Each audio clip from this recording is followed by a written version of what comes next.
La glande thyroïde est une glande endocrine impaire et médiane située en avant de l'axe laryngo-trachéal et ce faisant, elle représente un élément antérieur de l'axe viscéral cervical. Sur une vue antérieure de cet axe laryngo-trachéal, on reconnaît la supériorité en haut et la latéralité gauche à droite du tableau et on voit apparaître en haut le cartilage thyroïde avec l'incisure thyroïdienne supérieure, latéralement les bords supérieurs des lames du cartilage thyroïde, les cornes supérieures, les bords latéraux, les cornes inférieures et le bord inférieur du cartilage thyroïde.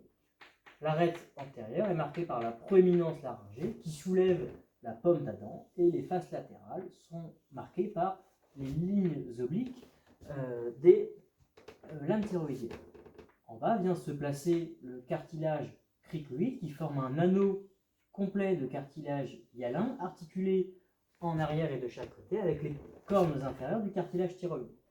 Plus bas, le larynx se prolonge par la trachée qui forme un conduit aérifère chondromembraneux formé par la superposition d'anneaux trachéaux incomplets ouverts vers l'arrière et comblés en arrière par une membrane trachéale renforcée par un muscle trachéal, ces anneaux étant reliés entre eux par l'intermédiaire de ligaments annulaires. Cet ensemble, larynx-trachée, amène l'air présent dans le milieu extérieur jusqu'aux alvéoles pulmonaires, où se déroule un échange de gaz entre l'air alvéolaire et le milieu, le compartiment sanguin, c'est l'hématose. La glande thyroïde présente à décrire deux lobes thyroïdiens réunis par un isthme médian central. L'isthme thyroïdien se projette en regard du deuxième, troisième et quatrième anneau trachéal. Les lobes thyroïdiens, eux, se projettent depuis la partie inférieure du cartilage thyroïde du larynx jusqu'au sixième anneau trachéal. La glande thyroïde apparaît de couleur légèrement rosée, globuleuse et dont l'aspect est irrégulier. Ici, j'ai représenté le lobe thyroïdien gauche, le lobe thyroïdien droit. Il existe un lobe pyramidal inconstant, décrit par l'alouette, et qui, depuis l'isthme thyroïdien, se prolonge vers le haut et légèrement dévié de la ligne médiane jusqu'à la face intérieure du larynx.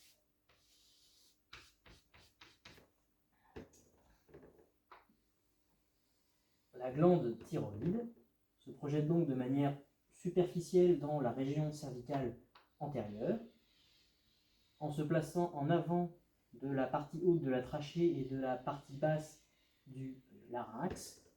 Cette glande thyroïde présente, d'un point de vue de sa constitution interne, des follicules thyroïdiens, que je représente ici schématiquement, follicules thyroïdiens, qui ont la forme d'une sphère creuse contenant la substance colloïde où se font les processus métaboliques à l'origine de la synthèse des hormones thyroïdiennes, T3 et T4. Follicule thyroïdien, dont la paroi est constituée d'une unique couche de cellules folliculaires, et dont les espaces séparant les follicules sont remplis par de la trame fibreuse et par des cellules parafolliculaires que je représente ici, qui sécrètent de la calcitonin. Les follicules thyroïdiens sont les unités morpho-fonctionnelles de la glande thyroïde et sont à l'origine de la synthèse des hormones thyroïdiennes sous le contrôle hormonal hypothalamo-hypophysaire et dans le cadre de la régulation du métabolisme basal. D'un point de vue topographique, on peut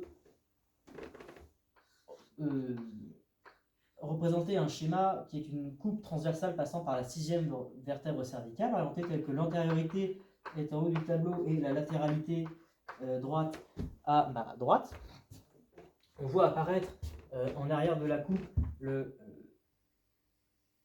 corps vertébral de la 6e vertèbre cervicale, son processus transverse bituberculé et en arrière l'esquisse du foramen vertébral de la 6e vertèbre cervicale. On voit apparaître en arrière les foramen, latéralement, pardon, les foramen transversaires de C6. La glande thyroïde appartient à l'axe viscéral cervical se projetant sur l'axe médian en avant du rachis cervical. On peut représenter ici la membrane trachéale fermant en arrière la lumière trachéale, circonscrite en avant et latéralement par les cartilages, les anneaux trachéaux. En arrière se projette l'œsophage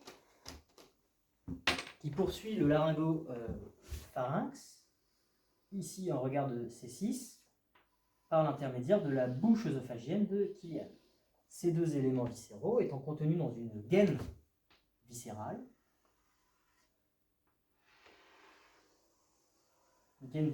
qui englobe et solidarise les deux éléments.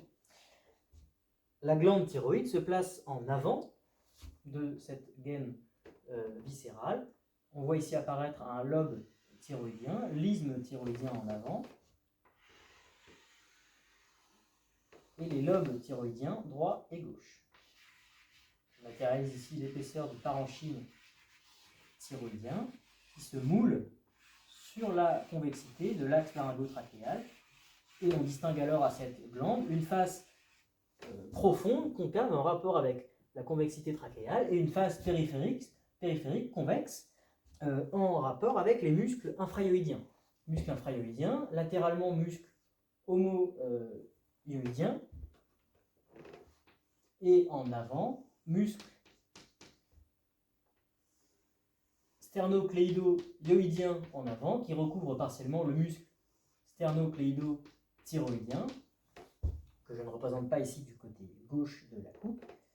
Ces muscles étant compris dans une gaine fibreuse, annexée à la lame prétrachéale du fascia cervical. Ici, on peut représenter schématiquement la lame superficielle du fascia cervical qui engaine ici le muscle sternocléido-astéroïdien qui constitue un rapport antérolatéral superficiel de la glande thyroïde. La glande thyroïde est comprise dans une capsule fibreuse propre qui adhère au parenchyme thyroïdien et qui présente des expansions fibreuses, des adhérences avec les éléments fibreux voisins et qui constituent des moyens de fixité de la glande thyroïde.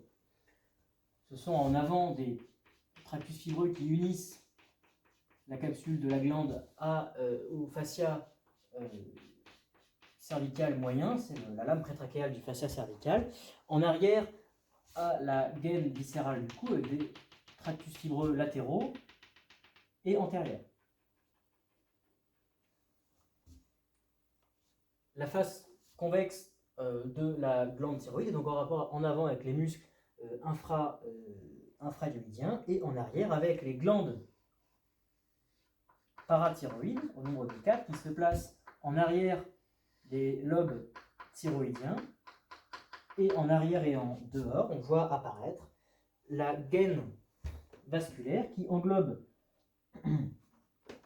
l'axe jugulo-carotidien avec l'artère carotide, en regard de C6 ici, c'est l'artère carotide externe, en dedans, la veine jugulaire interne, en dehors, et en arrière, le nerf vague pneumogastrique, l'ensemble de ces éléments étant contenus dans la gaine vasculaire du cou et constituant des rapports postéro-latéraux de la glande thyroïde. On peut représenter schématiquement ici, à droite, un tronçon de l'artère carotide commune, qui en C6 est alors carotide, ici c'est la carotide interne, ici la carotide externe qui à sa naissance se place en dedans de l'artère carotide interne. Artère carotide interne qui parmi ses branches collatérales artère carotide externe, pardon, qui parmi ses branches collatérales donne une artère thyroïdienne supérieure qui se destine à l'innervation, à la vascularisation du parenchyme thyroïdien. Et on voit ici apparaître schématiquement une artère thyroïdienne inférieure, branche du tronc thyrocervical de l'artère subclavière et qui se destine à la perfusion de la partie inférieure de la glande. Et on peut représenter sur la ligne médiale une artère thyroïdienne moyenne, inconstante, issue directement de l'arc aortique. Ces trois pédicules vasculaires, complétées par bien sûr les artères thyroïdiennes supérieures et inférieures du côté gauche, vascularisent richement la glande thyroïde et forment des riches plexus anastomotiques au sein du parenchyme thyroïdien. Voilà ce que je vais vous dire concernant la glande thyroïde, sa morphologie, ses rapports et sa constitution interne et sa vascularisation.